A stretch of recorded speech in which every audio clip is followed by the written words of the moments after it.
pilares em concreto armado, flexo-compressão normal, equacionamento para o dimensionamento.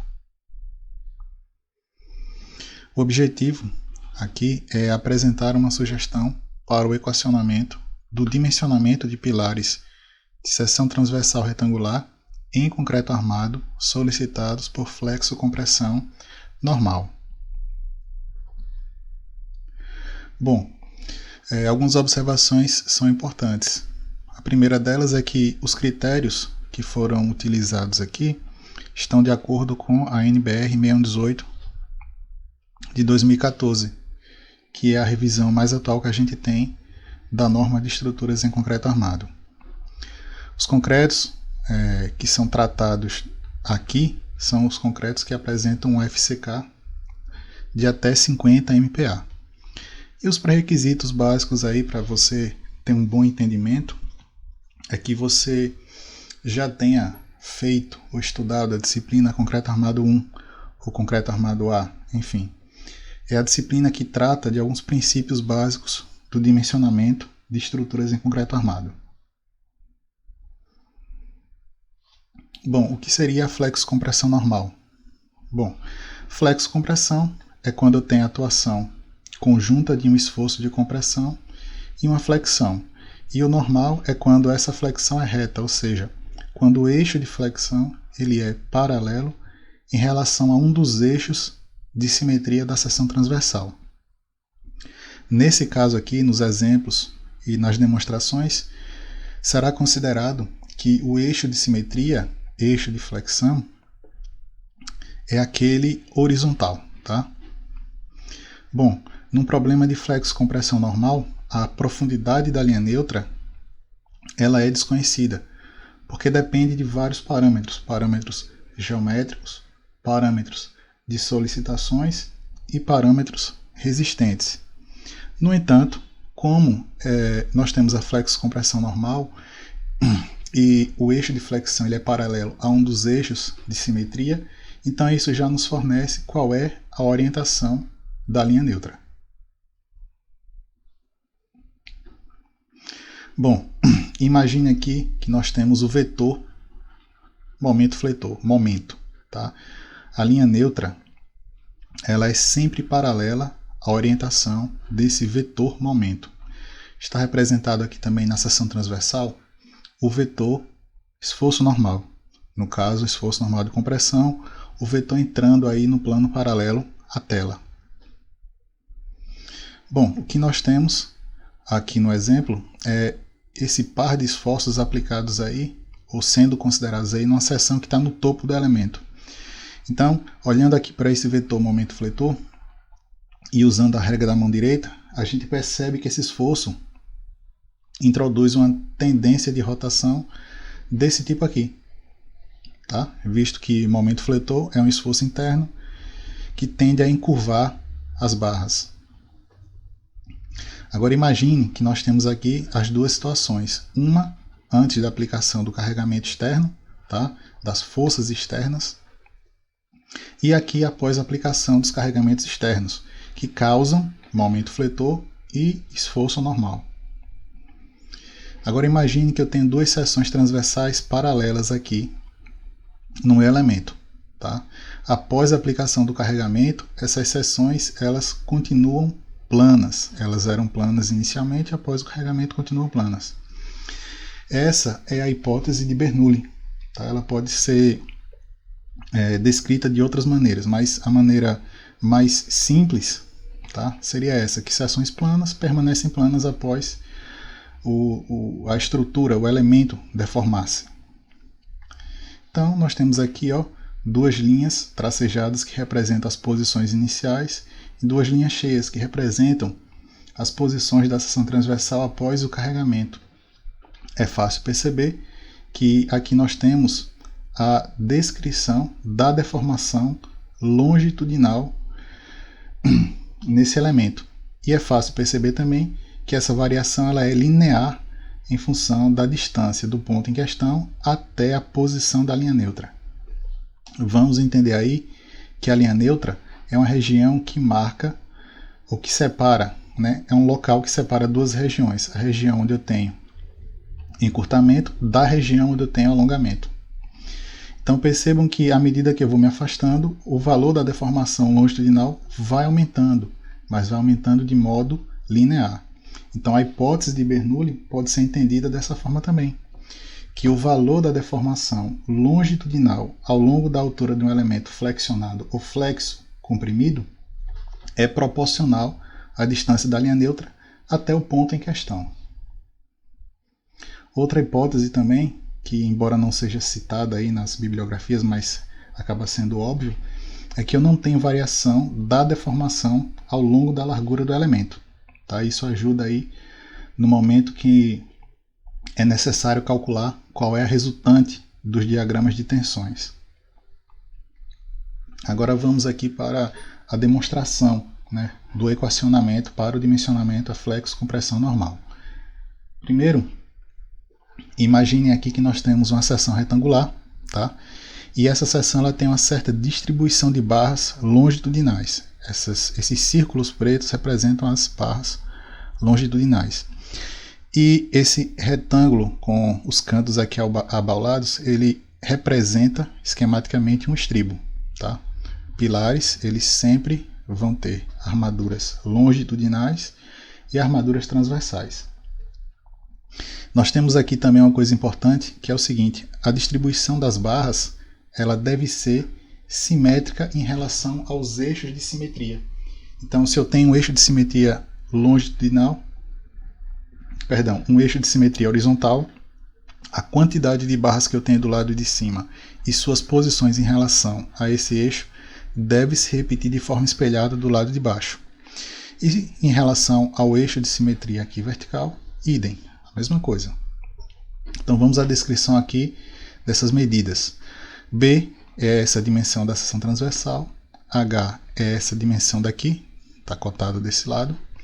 D' é a distância da primeira ou da última camada até a face mais próxima, tá? Na direção vertical aqui no caso. E outra coisa interessante aqui também de deixar claro é que na demonstração aqui em questão estará sendo considerado que o eixo de flexão ele é horizontal, tá? Então, como o eixo de flexão é horizontal, o D' ele vai ser cotado na direção vertical. Caso o eixo de flexão fosse vertical, o D' seria cotado na horizontal. O S representa o espaçamento entre as camadas de barras, nesse caso horizontais, porque o meu eixo de flexão ele é horizontal. Então eu tenho uma camada horizontal, duas camadas, três, e aqui eu chamei genericamente de N, para deixar claro que essa representação de barras aqui na seção ela é meramente ilustrativa. Tá? Tem 8 barras, 4 camadas, mas isso você pode expandir para um entendimento com um número maior de barras e um número maior de camadas. O DI representa a distância do centro de gravidade de uma determinada camada de barras horizontal até a face mais comprimida, ou de forma mais condizente, de forma mais aceitável, a face mais encurtada. Tá? Então, se eu tenho uma flexão supostamente positiva, que comprime, encurta do lado de cima e que traciona, alonga do lado de baixo, então aqui nós temos a fibra, a região mais encurtada da seção transversal. Então, o DI é a distância dessa face até o centro de gravidade de uma determinada camada em questão. Tá? Eu vou chamar aí de uma camada genérica I, que pode ser a 1, a 2, a 3 ou até a camada N. Né? É um valor que está entre 1 e N. Então, por exemplo, qual é o valor do D1? É a distância daqui de cima, que é a face mais encurtada, até a camada número 1, centro de gravidade das barras da camada número 1. O NI é o número de barras de uma camada genérica qualquer. Então percebam que tanto a camada 1 como a 2, a 3 e até a N eu tenho 2 barras em cada uma das camadas. É importante destacar que é possível ter um número de barras diferentes ao longo das camadas, mas sempre respeitando o fato de que a distribuição e a distância das barras em relação ao eixo de simetria horizontal, no caso aqui, devem ser as mesmas, ou, de forma mais clara, deve ser espelhada. Então, por exemplo, se eu tivesse 3 barras nessa camada N, obrigatoriamente deveria ter 3 barras na camada 1 também. N representa aqui o número de camadas horizontais. Se você se apegar aqui ao que está desenhado, ao que está ilustrado, eu poderia dizer que o N é 4. Eu tenho 1, 2, 3, 4 camadas. E o N maiúsculo representa o número total de barras na seção. Apegando-se ao que está desenhado aqui, eu vejo 8 barras. Bom, é importante esses dois parâmetros geométricos aqui. Tá? Esse daqui é o espaçamento entre barras, que pode ser calculado através dessa expressão aqui. Então, olhando aqui na figura, percebe-se que eu tenho 1, 2, 3 espaçamentos. Mas eu tenho 1, 2, 3, 4 camadas horizontais de barras. Então, a distância daqui até aqui, medindo com a altura, vale h menos 2d'. Mas isso também é igual a n menos 1 vezes s, porque a relação, né, entre o número de camadas horizontais e n é que o número de espaçamentos é n camadas horizontais menos 1. Então, montando esse equacionamento e isolando o valor do s, eu chego nesse resultado aqui. E a expressão que fornece o di, que é a distância de uma camada genérica i até a face mais encurtada, tem essa expressão daqui, onde eu vou pegar aqui esse s e substituir por essa equação daqui. E é exatamente o que está descrito aqui. Isso aqui é bem importante e vai ser usado um pouco mais para frente. Agora vamos aqui à descrição das forças atuantes numa seção genérica aí, uma seção transversal. Tá? O que nós temos aqui é uma vista lateral do pilar. É como se o pilar estivesse orientado aqui nessa direção. Eu fiz um corte e representei aqui nesse corte, nessa seção transversal, as forças que atuam, tá? E que devem estar, obviamente, equilibradas. Então, para garantir que haja o equilíbrio, eu tenho que garantir que as forças horizontais, a resultante das forças horizontais seja zero e a resultante dos momentos também seja zero. Por que a gente não fala aqui em equilíbrio das forças verticais? Porque não tem nenhuma força vertical aqui. Outra coisa importante aqui. Eu representei aqui apenas uma camada de barra, que dei a essa camada de barra uma área de aço ASI, que quer dizer a área de aço de uma camada de barras genérica I. No entanto, é impossível ter apenas só uma camada de barras. Tá? Eu devo ter pelo menos 2 camadas de barras. Por quê? Porque é necessário ter uma barra em cada canto de uma seção poligonal de pilar.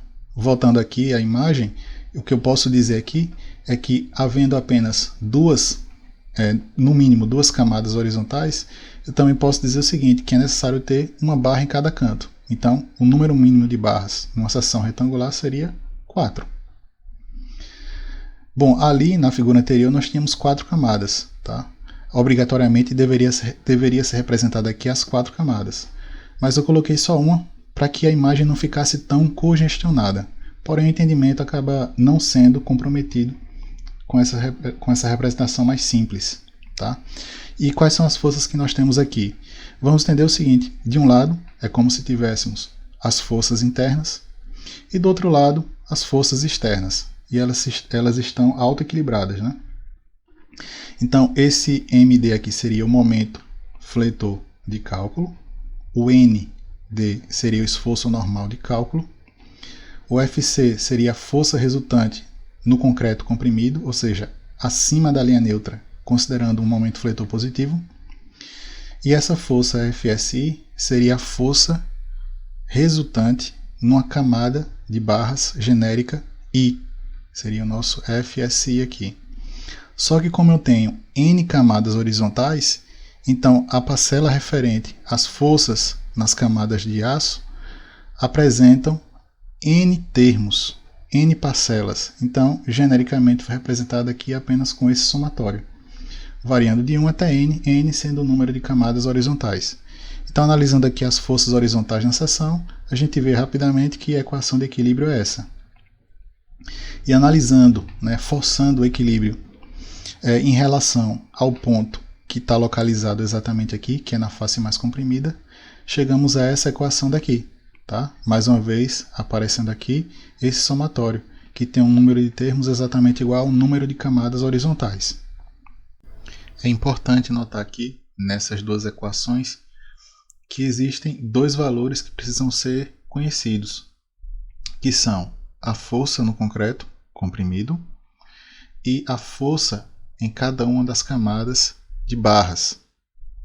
Tá? Então, todo o trabalho agora vai ser buscar quais são os valores de FC e de FSI. Vamos começar vendo aqui como se calcula o FSI. Bom, vamos definir aqui um parâmetro chamado taxa mecânica de aço, que é a relação entre a força no aço da seção transversal sobre a força de compressão no concreto da seção transversal. Tá? A tensão é força sobre área, então a força é área vezes tensão. Aqui é a área total de aço e aqui é a tensão de escoamento do aço. Aqui é a área da seção transversal de concreto e aqui seria a tensão efetiva de cálculo no concreto. Tá? Tensão efetiva resistente do concreto. Bom, essa é a taxa mecânica total do aço. Então, podemos aqui definir uma taxa mecânica por camada de barras, por camada horizontal. Então, cada camada genérica, cada camada aí, tem essa taxa mecânica de aço. Bom, sabe-se também que a área de aço total é o número total de barras vezes a área de uma barra. Bom, então também é verdade que a área de aço de uma camada de barras é o número de barras naquela camada multiplicado pela área daquela barra, pela área da seção da barra, tá? Uma barra de diâmetro φ. Bom, finalmente a gente pode chegar aqui nessa equação, que basicamente foi obtida combinando essas duas aqui, tá? Bom, e para chegar nessa equação, o que foi feito? Isolou-se aqui a área de aço nessa expressão e foi jogada aqui nessa expressão, resultando nela. Como a força em uma camada é a área de aço daquela camada vezes a tensão daquela camada, então você vai pegar o valor da área de aço que está aqui nessa equação e jogar aqui dentro. E finalmente obtém-se essa expressão daqui para a força em uma camada genérica de barras, em uma camada horizontal. Tá? Percebam aqui que existem alguns parâmetros interessantes, como a taxa mecânica, mas observem aqui o valor da tensão naquela camada de barras. Então, todo o cálculo agora vai continuar sendo feito para buscar qual é o valor dessa tensão em uma determinada camada, na verdade, uma camada genérica horizontal de barras. Bom, como é que a gente descobre aqui qual é o valor dessa tensão?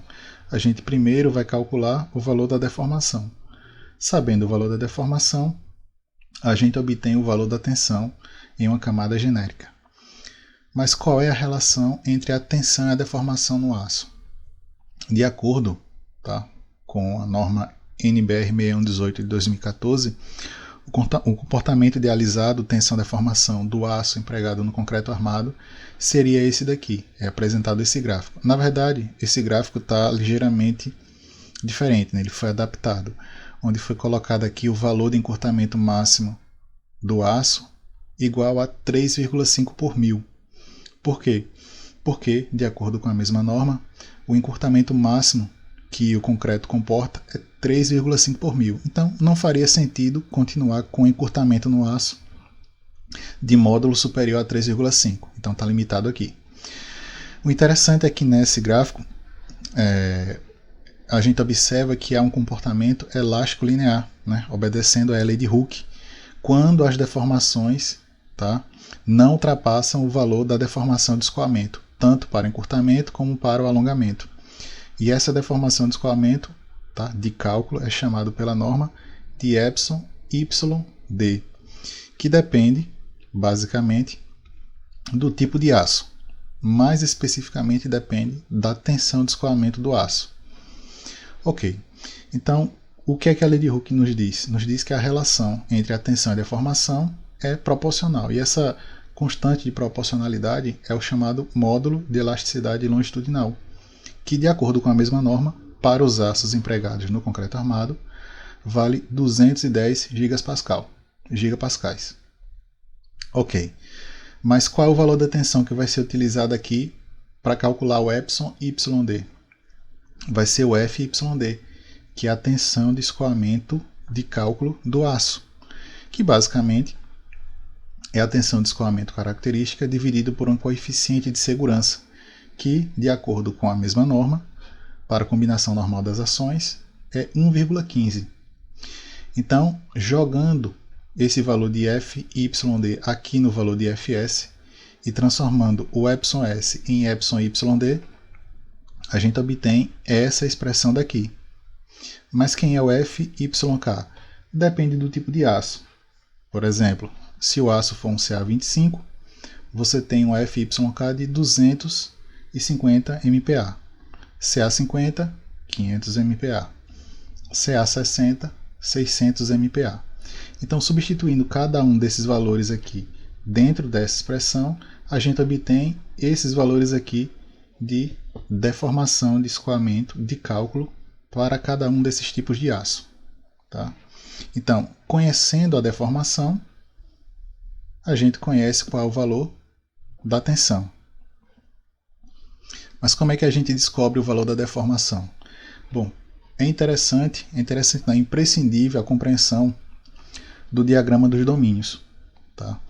Nós temos aí 6 domínios. Domínio 1, 2, 3, 4, 4A e 5. No entanto, o diagrama de domínios que é apresentado na norma foi simplificado, destacando apenas aqueles que são de maior relevância para o caso presente, que é a flexo-compressão normal. Por exemplo, o domínio 1. O domínio 1 é chamado o domínio em que ocorre a tração não uniforme. Ora, se nós temos uma força de compressão e um momento fletor, em momento algum, em situação alguma, nós teremos a seção completamente tracionada. Então, o domínio 1 não faz sentido para o presente caso. E os domínios 3, 4 e 4A eles foram agrupados. Por quê? Porque eles têm algo muito em comum, que é o que importa para a gente nesse estudo aqui, que é o seguinte. Dentro dos domínios 3, 4 e 4A, a deformação de encurtamento no concreto é sempre 3,5 por mil. Então é basicamente isso que interessa para a gente. Mas o que é que esse diagrama mostra para a gente, né? Voltando um pouco. Ele mostra todos os possíveis diagramas de deformação ao longo da altura para todas as posições de linha neutra possíveis.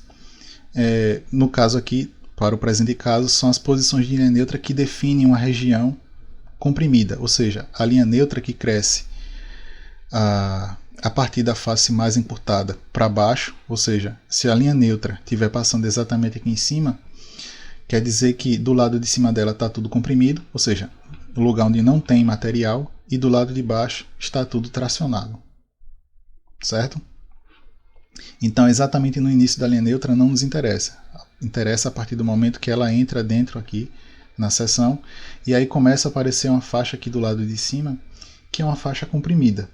Tá? Isso vai acontecer quando a linha neutra entra na seção, conforme dito, né? E isso acontece no início do domínio 2. Então, no domínio 2, eu tenho a linha neutra descendo, tá? Até chegar nesse ponto, onde eu passo para o domínio 3. Vou descendo cada vez mais a linha neutra, vou passando pelo domínio 4, domínio 4A, até que eu estou na iminência de entrar no domínio 5. E isso acontece quando a linha neutra sai da seção, ou seja, quando todo o material, tá, da seção transversal está acima da linha neutra e, obviamente, todo ele está comprimido. Tá? Alguns valores interessantes aqui para a gente. A norma idealiza como sendo o valor máximo de alongamento, o alongamento último do aço, como 10 por mil. O alongamento máximo, o encurtamento máximo do concreto na flexão é 3,5 por mil. No entanto, se ele estiver sendo comprimido uniformemente, ele vale 2 por mil. Tá? Bom, aqui nessa tabelinha temos um resumo do que acontece no início e no término de cada um desses domínios, ou grupo de domínios, certo?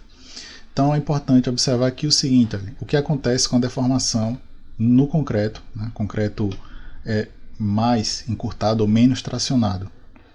No início do domínio 2, tá? Nós temos aqui a deformação no concreto igual a zero. Bom, no começo do domínio 2, nós temos o seguinte diagrama de deformações. É um diagrama que vale zero aqui em cima e aqui embaixo vale 10 por mil. Certo? Então ele forma esse triângulo aqui que vocês estão vendo.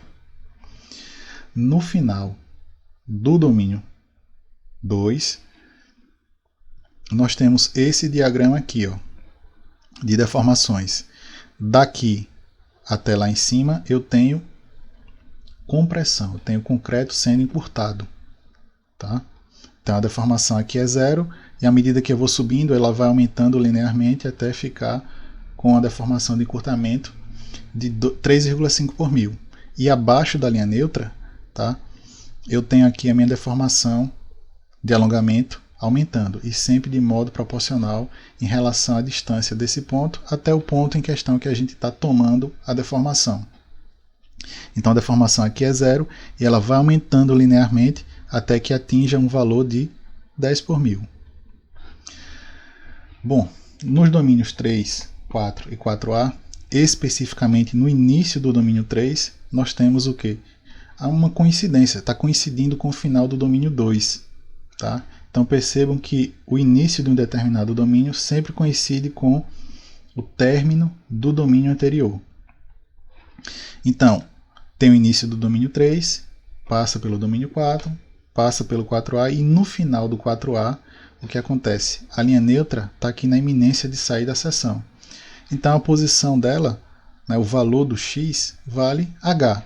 O x aqui em cima vale 0 e aqui embaixo ele vale h. Então a posição da linha neutra no final do domínio 4A vale h. A deformação de encurtamento no concreto vale 3,5 por mil. E a deformação aqui no aço, tá? Percebam que o diagrama passou aqui para o lado direito, ou seja, o lado onde eu tenho deformação de encurtamento. Dá até para calcular, embora não seja relevante, na verdade não é relevante, a gente só pode, quer dizer, a gente por hora pode dizer aqui que é uma deformação de encurtamento. Bom, saindo do domínio 4A, entrando no domínio 5, que é quando a linha neutra sai da seção, essa linha neutra vai baixando, e vai baixando, e vai baixando, até que a linha neutra ela encontre-se numa posição, tá, que a gente chama de mais infinito. Ela não existe, mas chamamos de mais infinito. Então o que acontece? O diagrama de deformações ele é vertical, ele é paralelo a essa linha daqui que representa a posição de deformação zero. Tá? A gente pode também dizer o seguinte, olha, como é que a gente sabe a posição da linha neutra? A posição da linha neutra é a interseção, é o ponto marcado pela interseção do diagrama de deformações e essa linha vertical aqui, que é a posição de deformação zero. Por exemplo, qual é a posição da linha neutra no limite entre os domínios 2 e 3? Bom, a linha neutra passa exatamente aqui, porque no limite entre os domínios 2 e 3 nós temos esse diagrama. Então, nós temos aqui o local onde a linha neutra está passando. E qual é o valor de x? É a medida desse ponto até o ponto em que ele vale zero, que é aqui na fibra mais encurtada da seção transversal. Ok? E lá no final do domínio 5, tá? Voltando, que é no final do domínio 5, o que acontece? Eu tenho aqui uma compressão uniforme, ou seja, toda a seção está sendo solicitada por uma tensão, e eu tenho sempre a mesma deformação em qualquer ponto da seção transversal. E o ponto em que essa linha toca a linha que define a deformação zero é lá no mais infinito. Tá? E conforme tinha falado antes para vocês, o valor do encurtamento máximo do concreto na compressão uniforme é 3,5. Perdão, é 2 por mil. 3,5 por mil é quando nós temos a seção solicitada a flexão. Certo?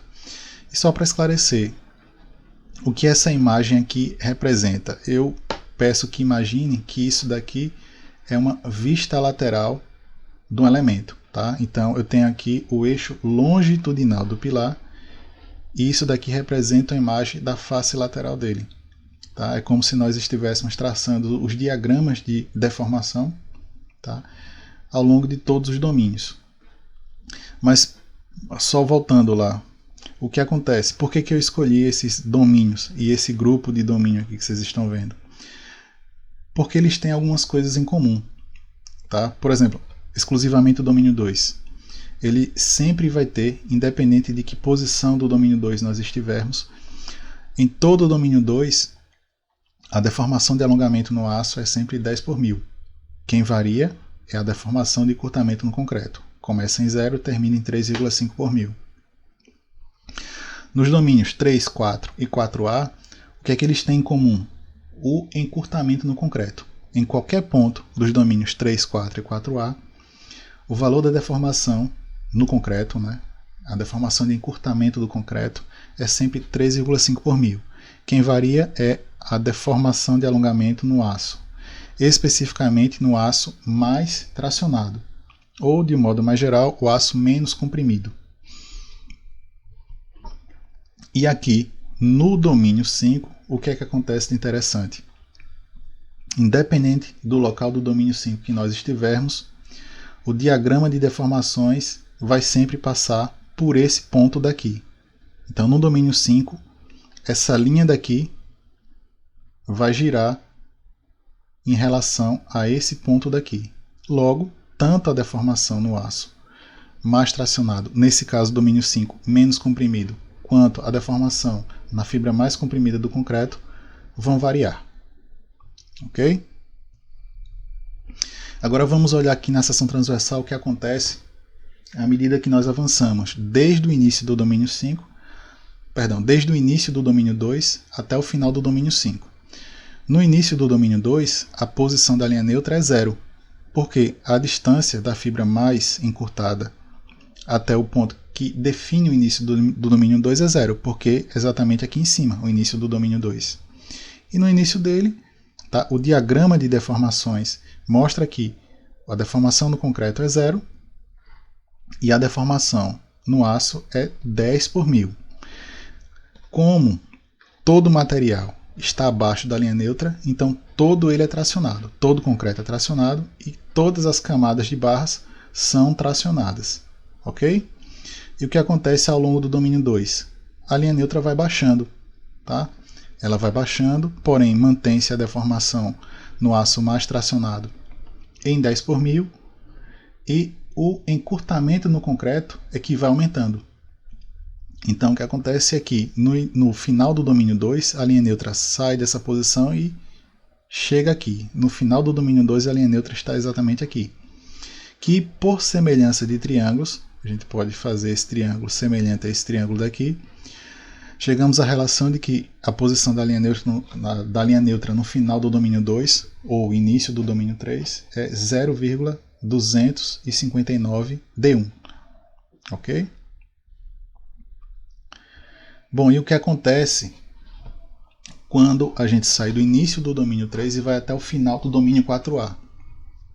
Mantém-se aqui a deformação no concreto a 3,5 por mil e o valor da deformação no aço vai reduzindo até chegar no valor zero. E isso marca o final do domínio 3, o final do domínio 4A e início do domínio 5. Tá? Então, lá no final do domínio 4A, o valor da posição da linha neutra, ela está exatamente aqui na iminência de sair da seção, vale exatamente a altura da seção, que é H. Tá? Esse valorzinho aqui de deformação na barra, que é menos comprimida, também pode ser obtido por semelhança de triângulos aqui.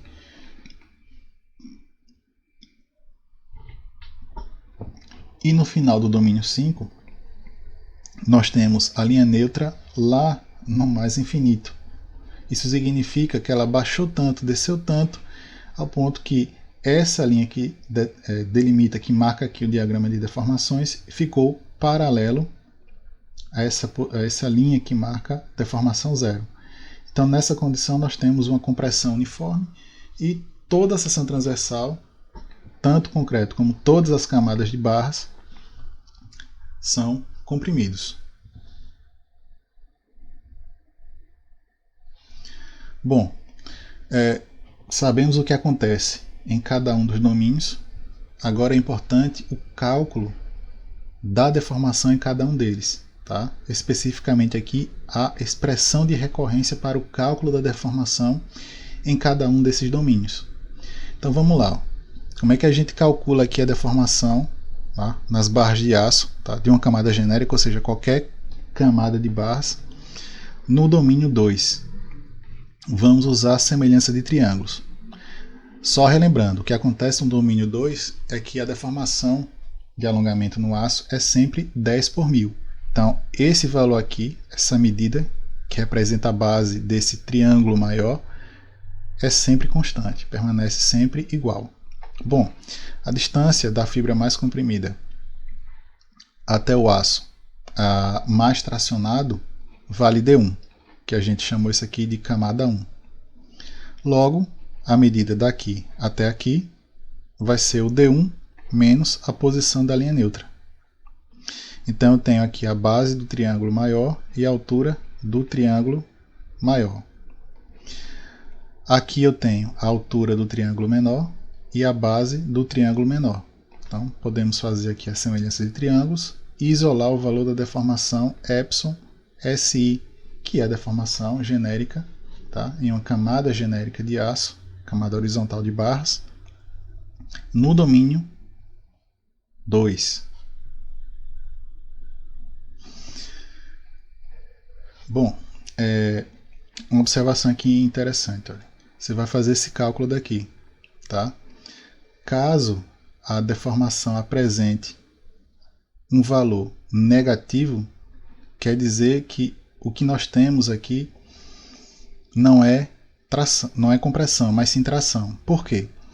Porque a deformação nessa figura aqui foi traçada para o lado direito. E o lado direito, né, o lado direito dessa linha daqui representa as regiões, ou a deformação nas regiões comprimidas. E o que é traçado aqui para o lado esquerdo dessa linha vertical representa a deformação das regiões tracionadas. Então, se eu coloquei aqui para o lado direito e coloquei um valor positivo aqui, na semelhança de triângulos, nessa expressão, e quando eu fizer o cálculo, o valor da deformação apresenta um valor negativo, quer dizer que ao invés de estar sendo comprimida, aquela camada está sendo tracionada. Tá? Agora o que acontece nos domínios 3, 4 ou 4A. Tá? Só lembrando que o que eles têm em comum é que a deformação de encurtamento na fibra mais comprimida, mais encurtada do concreto, é sempre 3,5 por 1000. Então, mais uma vez, é possível fazer semelhança de triângulos aqui. Tá? Fazendo a semelhança de triângulos, a gente chega nessa expressão daqui. A gente pode fazer aqui, por exemplo, esse triângulozinho daqui, né? Na verdade, o que foi feito, né? Foi esse triângulozinho daqui, semelhante a esse triângulo maior aqui. Ok? Isolou-se aqui o valor do epsilon SI, e assim nós obtivemos qual é o valor da deformação numa camada horizontal de barras, uma camada genérica. Tá? E mais uma vez, a observação se repete. Aqui foi desenhada a deformação como se essa camada estivesse sendo comprimida.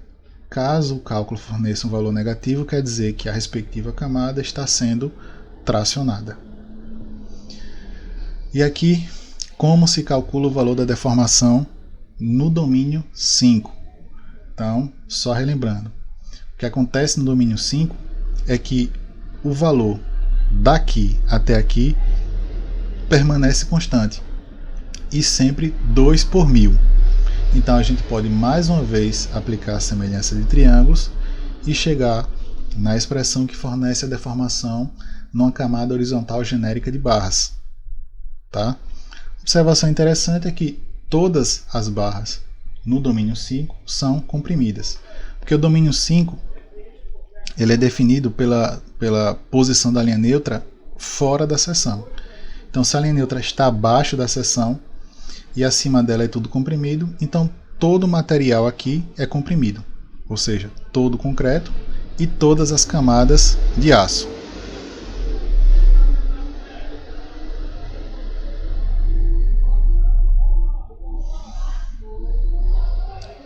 Bom, vimos agora há pouco como se calcula o valor da força em cada uma das camadas de barra, né? Nas camadas genéricas de barras. Agora será mostrado como se calcula o valor da força concentrada no concreto comprimido, ou seja, qual é a força concentrada equivalente na região que fica acima da linha neutra. Tá? Tudo que a gente está fazendo aqui está supondo uma flexão positiva, né? Que a gente chama normalmente de flexão positiva, ou seja, compressão em cima e tração embaixo. Se fosse uma flexão negativa, o entendimento é análogo. Tá? Pois bem, então o que é que nós temos aqui? Ó? Temos a posição da linha neutra, isso aqui representa uma vista lateral do elemento e aqui uma vista da seção transversal. Então, tudo que está acima da linha neutra está sendo comprimido, inclusive o concreto. Só que o diagrama tensão-deformação do concreto comprimido, ele não tem dois trechos, ele não é bilinear como no aço. Tá? Ele apresenta um comportamento que é não muito bem comportado, tá? Mas a norma possibilita que a gente utilize dois diagramas simplificados, que é o parábola retângulo e o retângulo equivalente. Praticamente todas as bibliografias brasileiras utilizam aí o diagrama retângulo equivalente.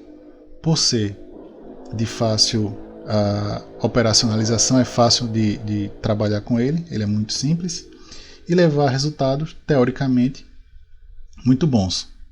Tão bons, quase tão bons como os outros diagramas mais elaborados. Mas para fins de projeto, considera-se que esse diagrama ele é adequado. Então, no que consiste esse diagrama? Que toda a região comprimida, ela está sendo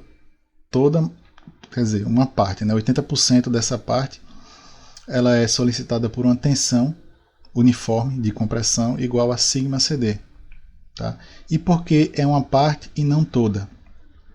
Porque para que esse diagrama consiga traduzir o comportamento de forma satisfatória, se comparado com os outros diagramas, é que eu aplique essa carga uniforme não em toda a região comprimida, mas em 80% dela. Tá?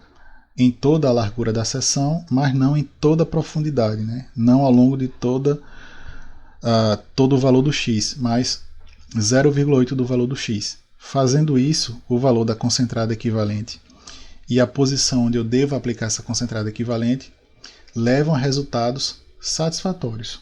Tá? Então aqui, basicamente, nós temos duas situações.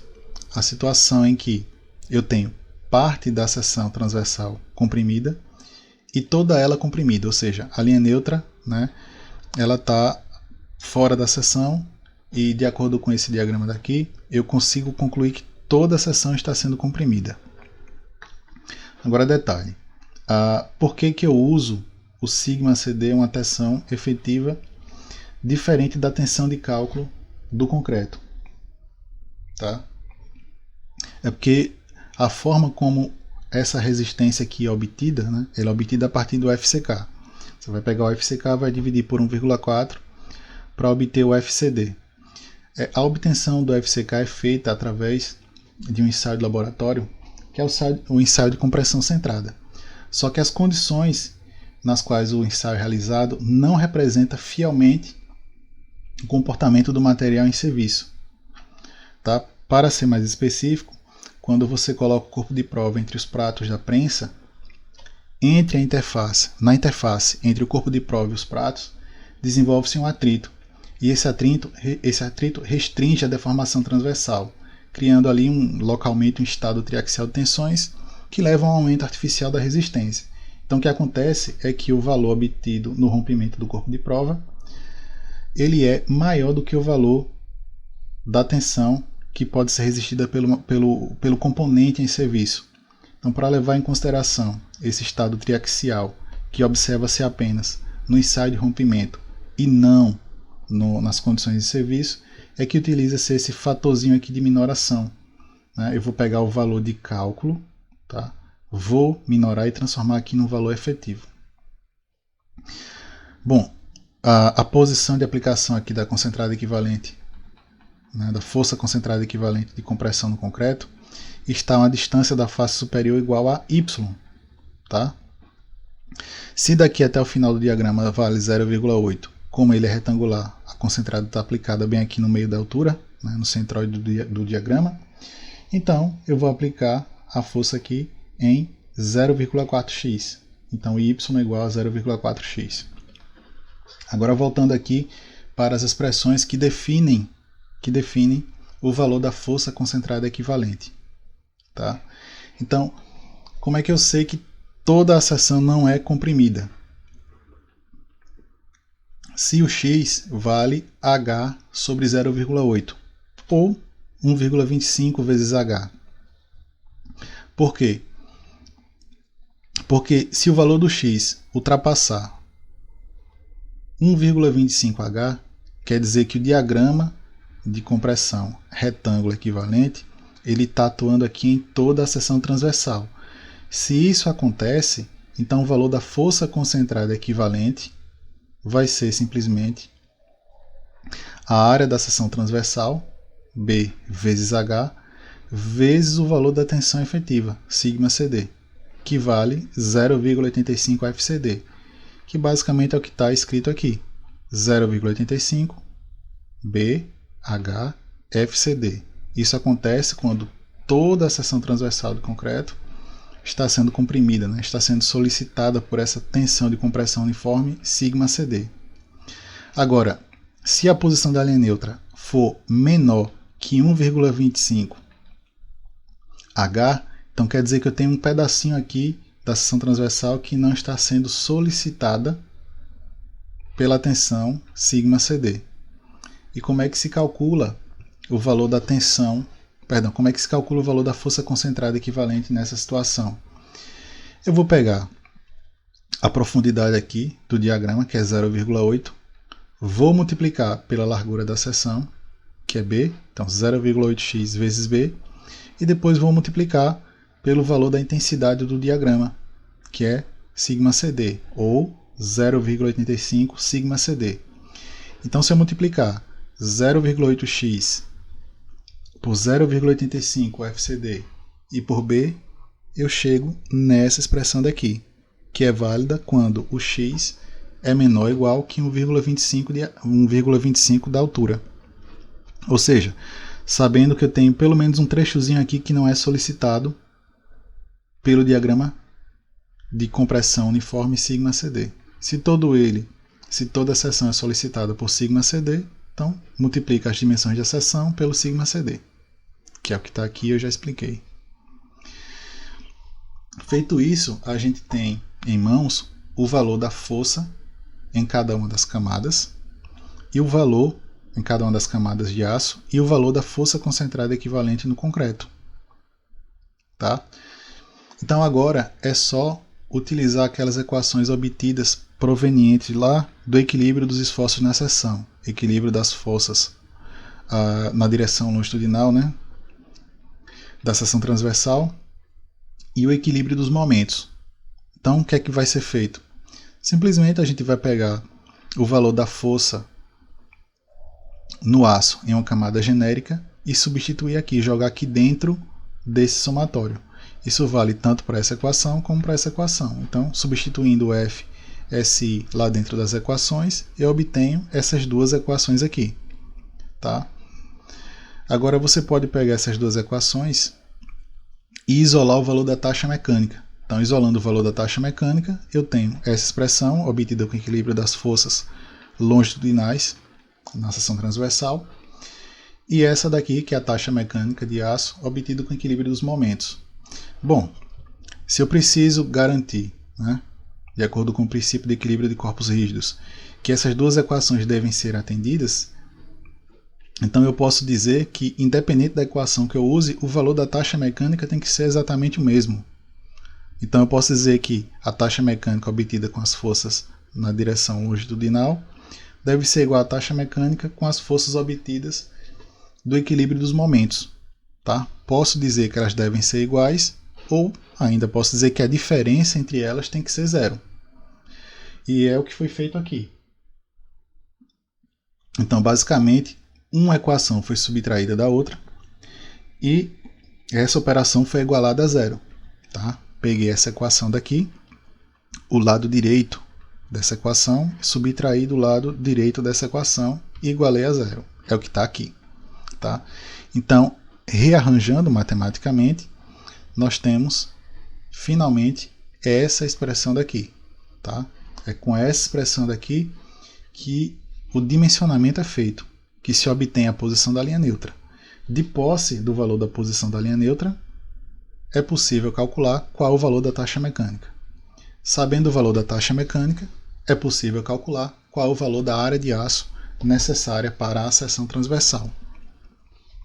Então a gente pode encarar esse problema como sendo um problema de encontrar o zero de uma função. A gente pode dizer que isso aqui é uma função f de x, x é a posição da linha neutra, tá? E o que a gente vai fazer com ela é encontrar qual é o valor de x que faz a equação ser zero, ou seja, eu quero o zero ou os zeros da função. Tá?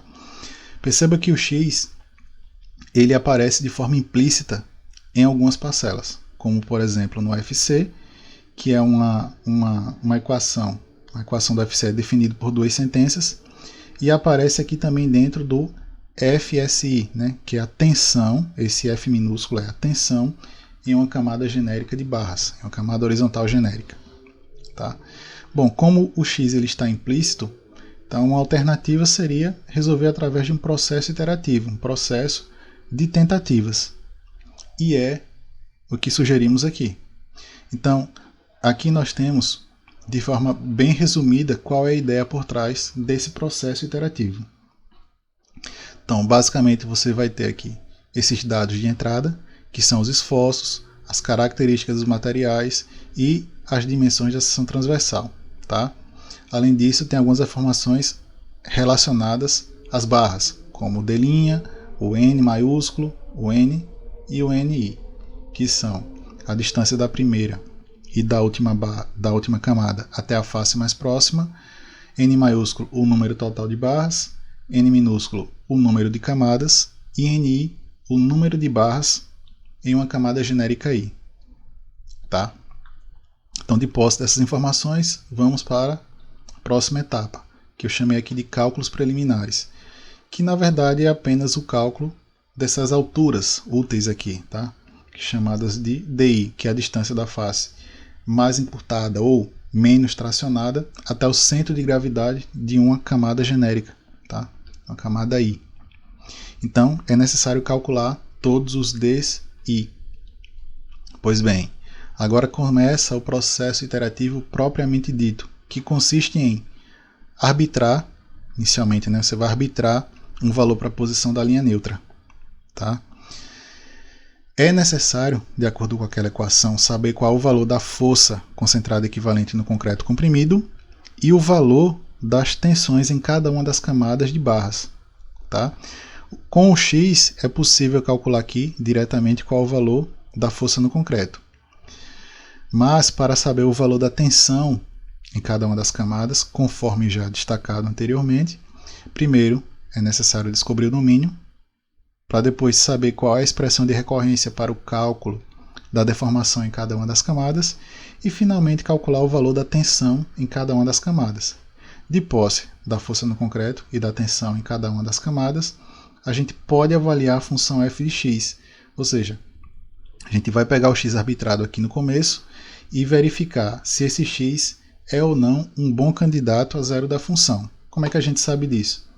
Se a função f de x, tá, apresentar um valor suficientemente próximo de zero. tão próximo quanto eu estabeleci. A gente chama isso de tolerância. Então, a gente pode dizer que a gente considera que é zero se o valor da função f de x der até 10 a menos 2, por exemplo. Tá? Então, se o x é um bom candidato a zero da função, tudo bem, problema convergiu, e aí a gente pega o x que foi utilizado nessa iteração, calcula a taxa mecânica. Com a taxa mecânica, calcula-se a área de aço total, através dessa expressão.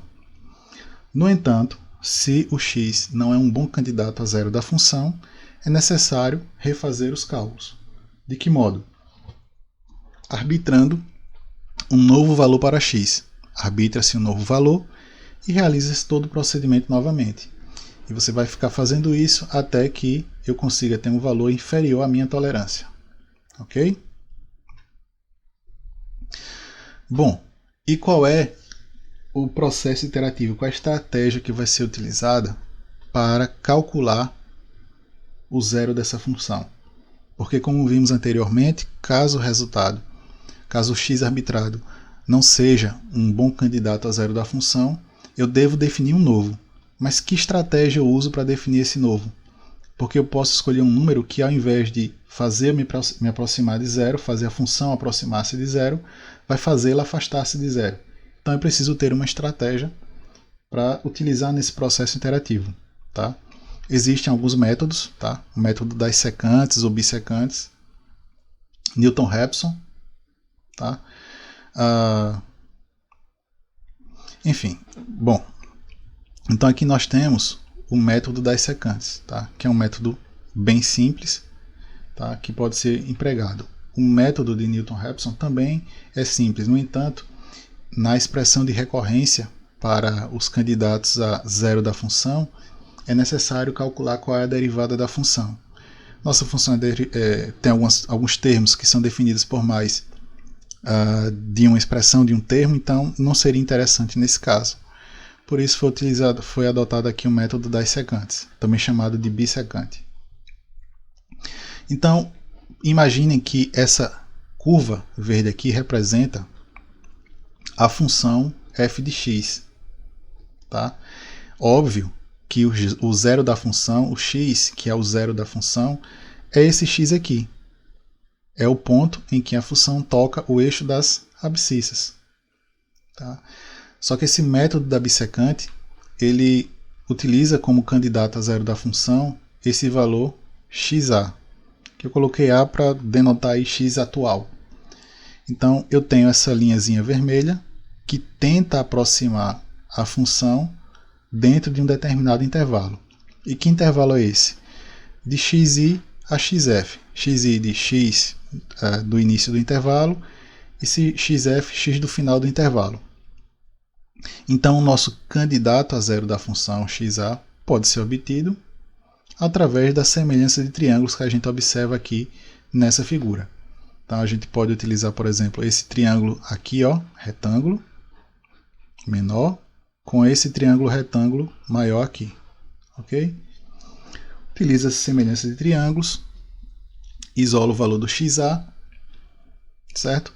E aí avalia esse xa para saber se ele é um bom candidato a zero da função, certo? Agora tem uma observação que é importante, que é o seguinte: como é que eu defino os extremos do intervalo? São quaisquer valores? Não. São valores nos quais, quando eu avalio a função, ela apresenta sinais diferentes, sinais distintos. Então, graficamente aqui, ó, apegando-se ao que está aqui nessa imagem, é fácil perceber que o sinal da função avaliada em x igual a xf e em x igual a xi são distintos. Tá? Se a função é dita contínua e ela apresenta um valor aqui e outro valor aqui de sinais distintos, em algum momento ela vai ter que passar pelo zero. Então é essa a característica que a gente tem que ter para esse intervalo, tá? Que é a certeza de que dentro daquele intervalo a função vai assumir um valor igual a zero. Como é que a gente faz isso? Um teste muito simples: avalia a função no ponto xf e no ponto xi. Depois de avaliar, multiplico. Se o produto da função avaliada naqueles pontos apresentar um valor menor do que zero, é porque a função apresenta naqueles pontos sinais diferentes. Tá? Então vamos retomar aqui. Calcula o xa, tá? E depois avalia qual é o valor da função para x igual a xa. Bom, se o módulo da função for menor que a tolerância estipulada, eu digo que a raiz foi encontrada. E aí prossigo para o cálculo da taxa mecânica e depois a área de aço total. Mas e se o valor da função avaliada em f de x não for menor que a tolerância, for maior? O que acontece? Então a gente vai repetir o processo. E repetir o processo consiste em redefinir o valor de xa. Como é que a gente vai redefinir o valor de xa? Bom, a gente vai redefinir o intervalo no qual a gente vai buscar o valor de xa. Para definir o intervalo no qual esse valor vai ser buscado, é feito um pequeno teste. Esse método consiste no seguinte: se o primeiro xa não é um bom candidato, então um novo candidato vai ser buscado no intervalo entre xi e xa ou no intervalo entre xa e xf. De acordo com o que está ilustrado aqui nessa figura, é óbvio que o x, que é o zero da função, está entre xa e xf, porque a função corta a abscissa exatamente nesse intervalo de xa a xf. Então sugere-se o seguinte: vocês vão avaliar aqui o valor da função em xa e o valor da função em xf. Se o produto deles for menor do que zero, quer dizer que o zero da função está dentro daquele intervalo. Caso contrário, não está entre xa e xf, mas entre xi e xa. Então, basicamente é o que está escrito aqui. Se o produto da função avaliada em xa pela função avaliada em xf der menor do que zero, o meu xi, o meu início do intervalo de busca, vai fazer igual a xa. Eu vou fazer com que ele seja igual a xa. E aí o próximo intervalo no qual a gente vai buscar, vai ser daqui até aqui. Ou seja, o xi vai assumir o valor de xa. Caso contrário, quer dizer que eu vou buscar a minha função do intervalo que vai de xi até xa. Ou seja, o meu xf vai assumir o valor de xa, que é o que está escrito aqui. Então o que acontece? Que fazer com que o meu xi seja igual a xa diminui o intervalo. E o que acontece? O meu novo candidato a zero da função começa a se aproximar do valor teoricamente correto. Então, voltando aqui, numa primeira iteração ele estava nesse ponto, a essa distância do valor teoricamente correto. Quando redefiniu o intervalo, ele ficou mais próximo. E a estratégia é exatamente essa: é ficar redefinindo intervalos de modo a cercar o valor do zero da função, o valor teoricamente correto.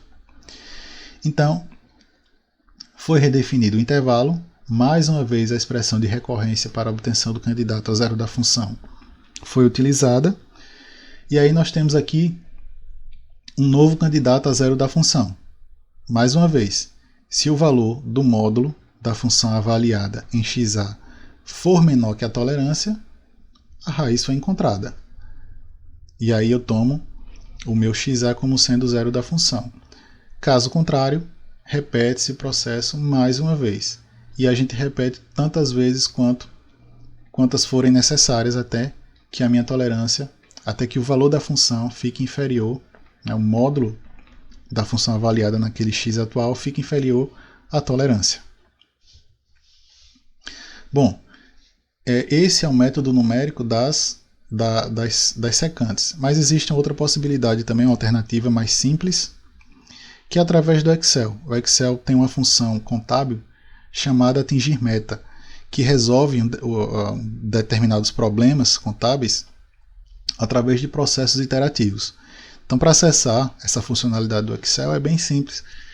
Vai aqui na aba Dados, depois escolhe a função Teste de hipóteses e depois Atingir meta. Ao abrir o Atingir meta, essa janela aqui exibida e você basicamente vai definir apenas 3 valores. Qual é o valor da célula objetivo, tá?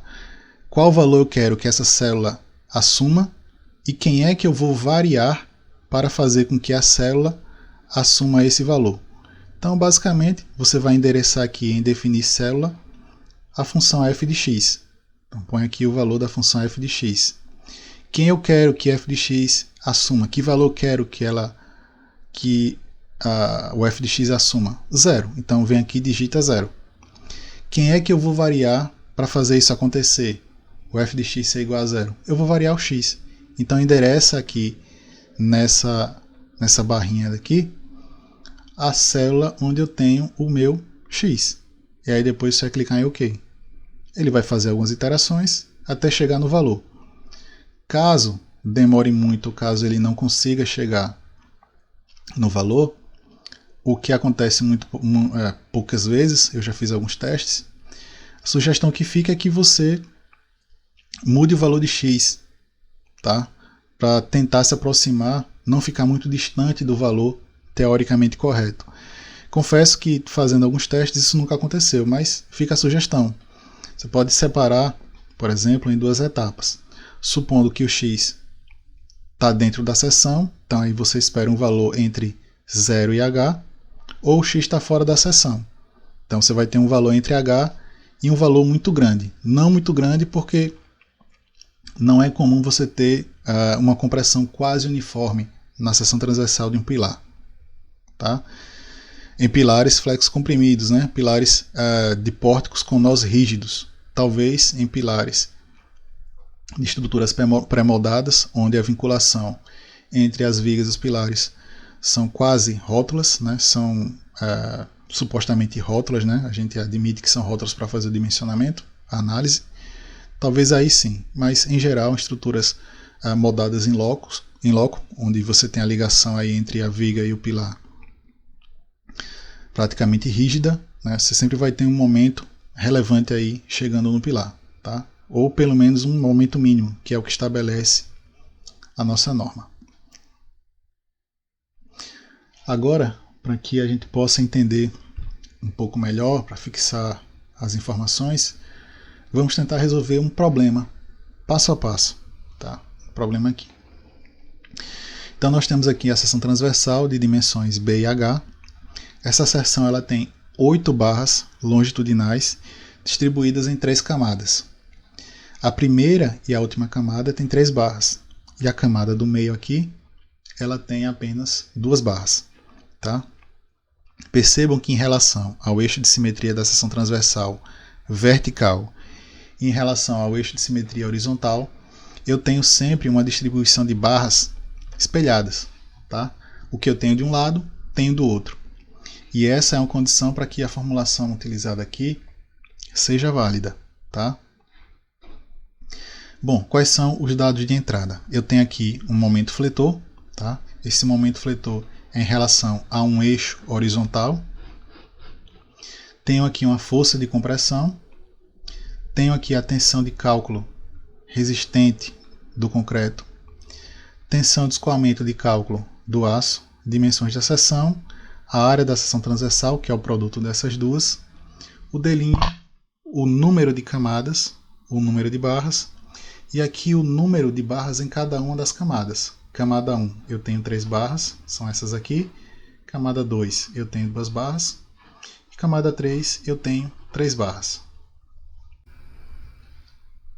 Bom, aqui tem a expressão do DI. Tá? O DI, essa expressão ela foi demonstrada logo no comecinho. E ela representa a distância da fibra mais encurtada até o centro de gravidade de uma camada horizontal genérica. Tá? Bom, nessa expressão daqui, a única variável é o I, que é o identificador da camada. Então observem aqui no cálculo dos Ds de cada uma das camadas que o único valor que muda é o valor do I. Então o I para a camada 1 vale 1. O I para a camada 2 vale 2 e o I para a camada 3 vale 3. E aqui nós temos a distância da fibra mais encurtada até o centro de gravidade de cada uma das 3 camadas. Bom, então vamos iniciar. Foi arbitrado aqui um valor para x igual a 24 centímetros. Por que foi escolhido esse valor?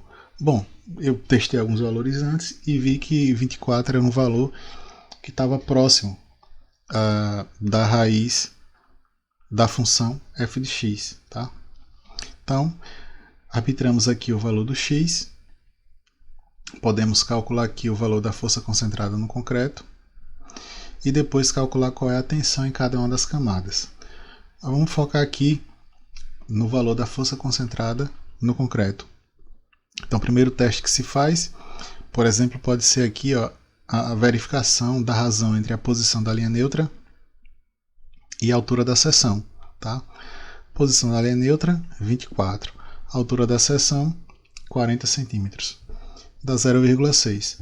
Como esse valor aqui é inferior a 1,25, então quer dizer que não é toda a seção transversal que é solicitada por uma tensão constante de σcd, mas apenas uma parte. E nessas condições, o valor da expressão que fornece a força concentrada no concreto é essa expressão daqui. Todos os valores são conhecidos, então substituindo aqui, obtém-se esse valor. Agora vamos partir para a obtenção das tensões em cada uma das camadas camadas horizontais de barras aqui nessa seção. Bom, se eu quero descobrir qual é o valor da tensão, eu preciso descobrir qual é o valor da deformação. E para saber qual é o valor da deformação, é preciso saber em que domínio a peça está trabalhando. Então, para definir em que domínio a peça está trabalhando, foi feito da seguinte forma. Primeiro calculamos aqui qual é a posição da linha neutra para o limite entre os domínios 2 e 3. E depois, qual é o valor da posição da linha neutra para os domínios 4A e 5. Tá? De modo que, se a posição da linha neutra for inferior ao limite para os domínios 2 e 3, então a seção trabalha no domínio 2. Se o valor da posição da linha neutra estiver entre esse valor daqui e esse valor daqui, significa que a peça trabalha ou no domínio 3, ou no domínio 4, ou no domínio 4A. Mas se o valor da posição da linha neutra estiver além desse valor daqui, que é o limite entre os domínios 4A e 5, quer dizer que a peça está trabalhando, quer dizer que a seção está trabalhando no domínio 5. Tá? Então fizemos os cálculos aqui. Esses valores de limites eles já foram demonstrados um pouco mais para trás. Então, substituindo aqui o valor do D1, deu esse valor aqui para o limite entre os domínios 2 e 3. E o limite entre os domínios 4A e 5 é exatamente a altura da seção, que é 40. Bom, o valor de 24, que foi arbitrado para a posição da linha neutra, está entre 9,3 e 40. Então, isso significa que a seção trabalha ou no domínio 3, ou no domínio 4A, ou no domínio 3, ou no domínio 4, ou no domínio 4A, tá? Que é o que está escrito aqui. Então isso já ajuda a definir qual é a expressão de recorrência para a obtenção da deformação em cada uma das camadas. Essa deformação, essa expressão aqui já foi demonstrada um pouco mais para trás também. Então aqui basta substituir, tá, os valores referentes a cada uma das camadas. E qual é o valor que muda de uma camada para outra? É o valor do DI, que foi obtido nos cálculos preliminares. Então, para a camada 1, a minha deformação deu menos 1,75 por mil. Então, como tinha sido demonstrado, supondo deformação de encurtamento, tá? Dando positivo, confirma encurtamento, compressão. Como aqui deu negativo, significa que a barra da camada 1, as barras da camada 1 estão sendo tracionadas. Substituímos o valor do D2 aqui na expressão da deformação na camada 2 e obtivemos esse valor. Tá? Então a barra está sendo encurtada, logo ela tem uma tensão de compressão. E aqui é a mesma coisa. Tá? Então nós temos que a linha neutra ela vai passar por um lugar mais ou menos por aqui. Né? Abaixo dela nós temos a camada 1 que está sendo tracionada. e acima delas nós temos as camadas 2 e 3, que estão sendo comprimidas. Bom, de posse das deformações em cada uma das camadas, agora é possível calcular as tensões em cada uma das camadas, cuja equação, que é definida por duas sentenças, está escrita aqui. Ela vai assumir a tensão em cada uma das camadas, vai assumir um valor de FYD, que é a tensão do escoamento de cálculo, se a deformação na respectiva camada for superior à deformação de escoamento de cálculo para aquele aço. No entanto, se a deformação for inferior à deformação de escoamento de cálculo, vale a lei de Hooke. Só relembrando que para o aço CA50, né, que foi o aço utilizado aqui nesse exemplo, a deformação de escoamento de cálculo vale 2,7 por mil. Bom, na camada 1, nós temos a deformação, calculada um pouco mais para trás, igual a menos 1,75 por mil. Tá? É uma deformação de tração. Como 1,75 é inferior a 2,07, então vale a lei de Hooke. Nós pegamos aqui o módulo de elasticidade e multiplicamos pela respectiva deformação. O módulo de elasticidade aqui está em kN por centímetro quadrado. Deformação é adimensional, então a tensão sai em kN por centímetro quadrado. Na camada 2, a deformação foi de 0,583 por mil, uma deformação de encurtamento. Então a tensão vai ser de compressão. 0,583 é menor que 2,07 por mil. Então, mais uma vez, vale a lei de Hooke. E está aqui a tensão de compressão na camada 2. E na camada 3, a deformação foi 2,917 por mil, que dessa vez é maior que 2,07. Assim, o valor da tensão é igual a FYD. E o FYD é o FYK dividido por 1,15. O FYK é a tensão de escoamento característica do aço. Para o aço CA50 é 500 MPa, ou 50 kN por centímetro quadrado. Está aqui o valor da tensão de compressão na camada 3. Bom, agora com todos os valores em mãos, nós podemos resolver a equação para x igual a 24. Assim, substituindo todos os valores, nós chegamos a um resultado de menos 77.581,7. Óbvio, esse valor daqui é muito maior do que zero, né? Está bem distante do zero. Então, x igual a 24 não satisfaz, não é um bom candidato a zero da função. Por essa razão, é necessário arbitrar um novo valor e refazer os cálculos. Mas aí vem a pergunta: que estratégia utilizar para definir o novo valor de x? Eu vou usar um x maior que 24 ou um x menor que 24? E isso justifica a necessidade do uso do método das secantes, porque com ele é possível usar uma estratégia para definir qual é o novo intervalo para a busca de um novo candidato à raiz da função. Tá? Então, quais são os parâmetros que serão utilizados aqui nesse método das secantes? Primeiro, a tolerância. Tá?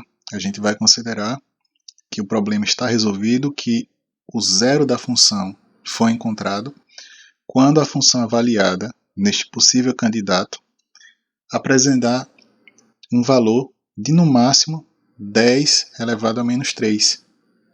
Tá? Bom, e qual será o novo intervalo que será adotado? Será o início do intervalo em 24 e o final do intervalo em 25. E por que foi adotado entre 24 e 25? Porque avaliando os sinais da função em x igual a 24 e x igual a 25, percebemos que apresenta sinais distintos. A função avaliada em 24 e a função avaliada em 25 apresenta sinais diferentes. Por isso que aqui dá menor do que zero. Então, basicamente, o teste é esse. Se você for avaliar um possível novo intervalo e o produto da função avaliado nos extremos desse intervalo apresentar um valor negativo, significa que dentro daquele intervalo a função vai atingir o zero, ou seja, ali dentro encontra-se o zero da função. Só relembrando, essa é a expressão de recorrência para encontrar o candidato a zero da função. Caso esse candidato a zero da função leve a função a um valor que não esteja atendendo à tolerância, então usa-se essa estratégia aqui para definir o intervalo. Se a função avaliada em xa multiplicada pela função avaliada em xf apresentar um valor negativo, significa que o zero da função está entre xa e xf. Então eu mantenho xf e faço o meu xi assumir agora o valor de xa. Caso contrário, o meu xf é quem irá assumir o valor de xa.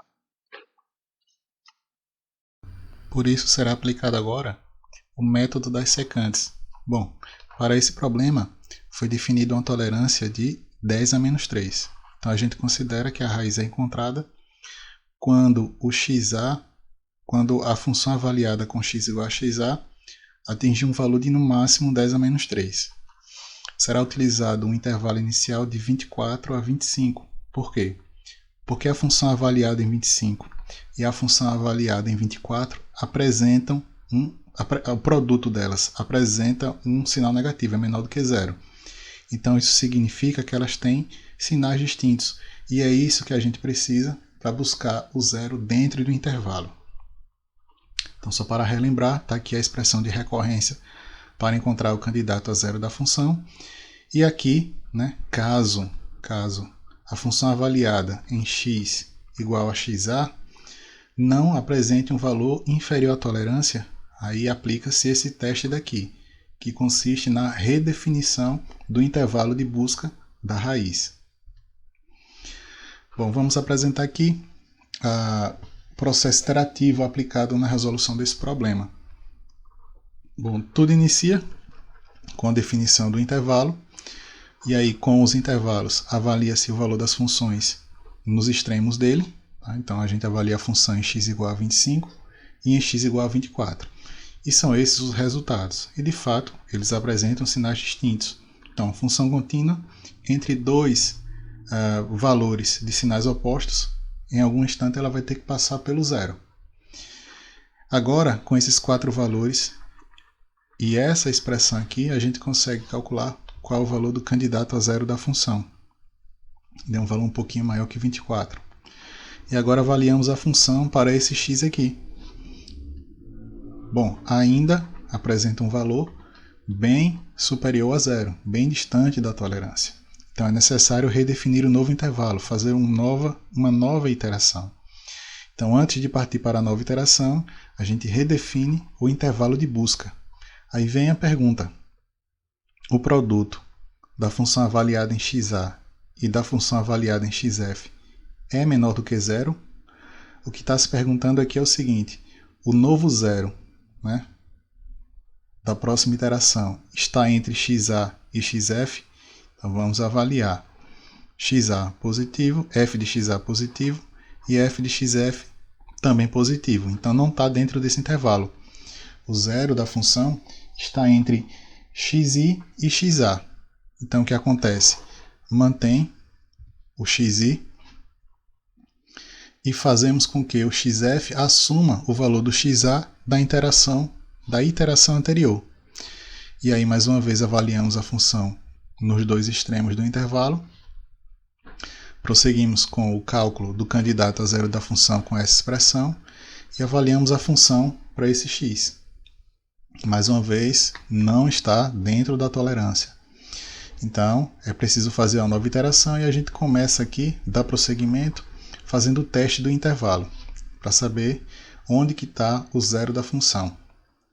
Mais uma vez, o produto da função avaliada em xa com a função avaliada em xf deu maior do que zero. Então, o intervalo não está entre xa e xf, mas entre xi e xa. Então, mantemos xi e fazemos com que xf assuma o valor do xa da iteração anterior. E é o que acontece. Mais uma vez avaliamos aqui a função dos extremos do intervalo. E de posse dos 4 valores, calculamos aqui quem é o candidato, o novo candidato a zero da função. Mais uma vez, avaliamos a função para esse novo candidato a zero da função. E mais uma vez, não está dentro da tolerância, mas já caiu bastante, mas ainda assim não está dentro da tolerância. Então, vamos fazer uma nova iteração e damos início aqui com a verificação do intervalo, onde esse zero da função vai ser buscado. O produto de f de xa e f de xf é menor do que zero? Ainda não. Também não, perdão. Então, se você olhar aqui, f de xf é positivo e f de xa também é positivo. Então, o que é que nós temos que fazer? Mantemos aqui o x do intervalo inicial e redefinimos quem é o x do intervalo final. Ele vai receber o xa da iteração anterior. Mais uma vez avaliamos a função nos extremos e agora calculamos quem é o novo candidato a zero da função, avaliamos a função para esse candidato, ainda não atendeu a tolerância. Obtivemos aqui 7,7 vezes 10 a menos 3. Nossa tolerância, só relembrando, foi 10 a menos 3. Está próximo, mas ainda não está inferior à tolerância. Fazemos o teste do intervalo agora. O produto de f de xa e f de xf não é negativo, então o zero da função não vai ser buscado entre xa e xf, mas entre xi e xa. Então mantemos xi e o xf, que é o x do final do intervalo, vai receber o xa da iteração anterior. Calculamos a função, avaliamos a função dos extremos do intervalo, depois calculamos aqui quem é o novo candidato a zero da função, e finalmente avaliamos a função para esse novo candidato. E agora percebam que a função apresentou um valor de 10 a menos 4, ou seja, inferior à tolerância, que é 10 a menos 3. Então, por esse motivo, a gente diz que encontramos o zero da função. E o zero da função é esse camarada aí, que fisicamente representa a posição da linha neutra.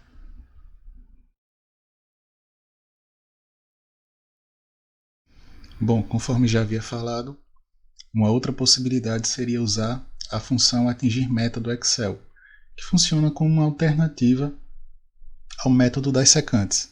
Tá? É óbvio que o método das secantes não dá para resolver à mão. Tá? Muitas vezes são necessárias muitas iterações para chegar na solução. Então, o mais prudente é implementar isso em alguma linguagem de programação e automatizar todo o cálculo. Mas aqui eu vou mostrar como utilizar o Excel, tá? Quando você está diante de um problema cuja solução se obtém iterativamente. Bom, aqui está a planilha já construída. Tá? É importante observar que os dados aqui a serem calculados já estão matematicamente vinculados aos dados de entrada. E agora vamos mostrar como essa função funciona. Bom, você vem aqui na aba Dados, depois Teste de hipóteses e aí atingir meta. Bom, primeira célula que você vai definir aqui, né, primeiro parâmetro de entrada, seria a função que você quer utilizar como função objetivo. Tá? Vai ser a nossa função f de x. Tá? Qual o valor que eu quero que ela assuma? Eu quero que assuma 0, porque eu estou buscando o zero da função. E quem eu vou variar para conseguir isso? Eu vou variar o x, que é a posição da linha neutra. Dá um OK. E finalmente temos aqui o zero da função. E aqui, como o Excel resolve iterativamente, né, ele se aproxima do valor que você pré-estabeleceu, a gente pode dizer que numericamente o zero da função foi calculado. É um valor bem pequeno, muito próximo de zero. Ok? Bom, agora vamos ao cálculo da área de aço das barras longitudinais. Acabamos de calcular qual é a posição da linha neutra. Fizemos isso usando o método das secantes e usando também o atingir meta do Excel. Tá? O valor obtido foi esse daqui. Então, de posse desse valor, é possível calcular qual é a força concentrada equivalente no concreto, tá? No concreto, obviamente, comprimido, E é possível também calcular quais são as tensões em cada uma das camadas de barras da seção transversal. Tá? Como calcula isso aqui? Bom, já foi mostrado, tá? Todo o equacionamento necessário para fazer esse cálculo. Inclusive, fizemos esse cálculo usando como exemplo um x igual a 24. Então, basicamente, só é repetir o passo a passo. Bom, como nós temos o valor da posição da linha neutra, foi possível obter a força no concreto e as tensões em cada uma das camadas. Agora, com essas informações, podemos calcular qual é o valor da taxa mecânica de aço. Para calcular o valor da taxa mecânica de aço, a gente usa essa expressão aqui, que já foi demonstrada um pouco para trás. Tá? Na verdade, é possível usar também a outra expressão para a taxa mecânica de aço. Essa daqui, essa expressão da taxa mecânica, é proveniente do equilíbrio das forças na seção transversal.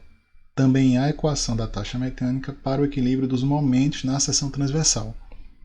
Independente da equação que seja utilizada, o resultado vai dar numericamente o mesmo. Então, pegamos os valores já calculados e conhecidos, colocamos aqui na equação e obtemos o valor de taxa mecânica de aço de 0,714. E finalmente, com a expressão que fornece a área de aço total, tá? Essa expressão saiu da definição matemática da taxa mecânica, já foi definida logo no comecinho, que é a relação entre a força no aço e a força no concreto. Tá? Então substitui as equações da força no aço e força no concreto e isola o valor da área de aço. Então, todos os valores aqui já são conhecidos, basta substituir e aí finalmente obtemos o valor da área de aço das armaduras longitudinais desse pilar. E é isso. Agora acabamos de finalizar o exemplo.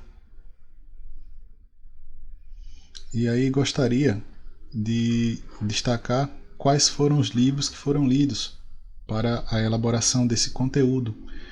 Lógico que vários outros livros foram lidos, mas aqueles que considero mais relevantes, os que mais consultei, para ser mais exato, foram esses 4 livros aqui. Tá? São livros muito bons, recomendo a todos a leitura deles. É isso, muito obrigado e até a próxima.